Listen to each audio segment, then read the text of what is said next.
Welcome viewers. Yet, with its rich history of defending the Constitution and the American way of life, Republicans somehow squandered the one issue I thought they could never lose.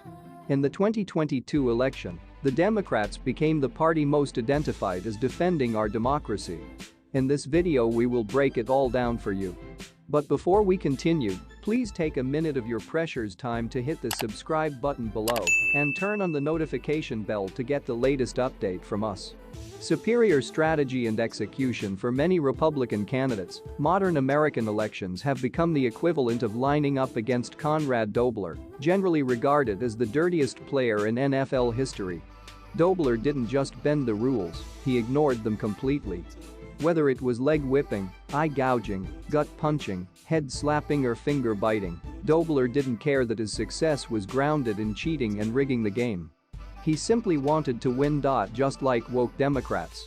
Heading into 2022 and facing an avalanche of voter anger related to the economy, Democrats staked their chances on two major themes. Republicans were going to take away the right to get an abortion, and right-wing extremists were a threat to our democracy. Like you, I couldn't believe our good fortune. While the timing of the Supreme Court abortion decision was unfortunate, the impact paled in comparison to the stab with a sharp object ordinary Americans felt every time they filled their gas tank or bought a carton of eggs. So, Democrat election success, which really meant minimizing their losses in the House and holding the Senate, came down to winning the patriotism issue. No way, I said to myself. Surely, an overwhelming majority of Americans would laugh at the notion of a party centered around a Marxist authoritarian philosophy, casting their opponents, who have a rich history of defending the Constitution, as a threat to our democracy. Yet, incredibly, it worked. The irony throughout the entire election cycle, the phrase was endlessly repeated, complemented by lavish spending on ads that always ended with insert name. Is just too extreme for insert state name. Naturally, media propagandists amplified the lie, and the farcical January 6 committee served up more headlines for the nightly news to bloviate with fake outrage. In essence, Republicans focused on real-world suffering, while Democrats stoked false fears of revolt.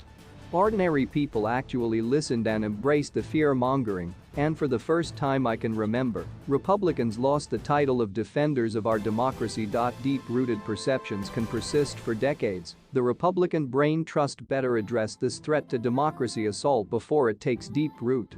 It's important to remember that philosophical fear is primal and always supersedes disgust over policy. Democrats consider the 2022 midterms a success, and rightfully so. They literally had nothing substantive to run on and faced an impossible task in defending slow brain-dead Biden.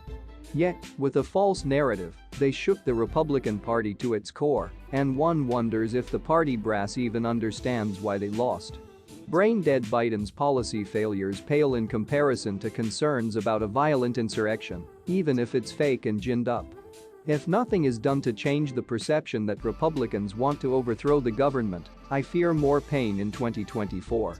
Perhaps it is time to call out the Democrats and have a very public debate about which party actually threatens our democracy. I would welcome that discussion and the opportunity to expose these radical totalitarians for exactly who they are. Please, what is your take on this? And remember to subscribe as well. Thanks for watching.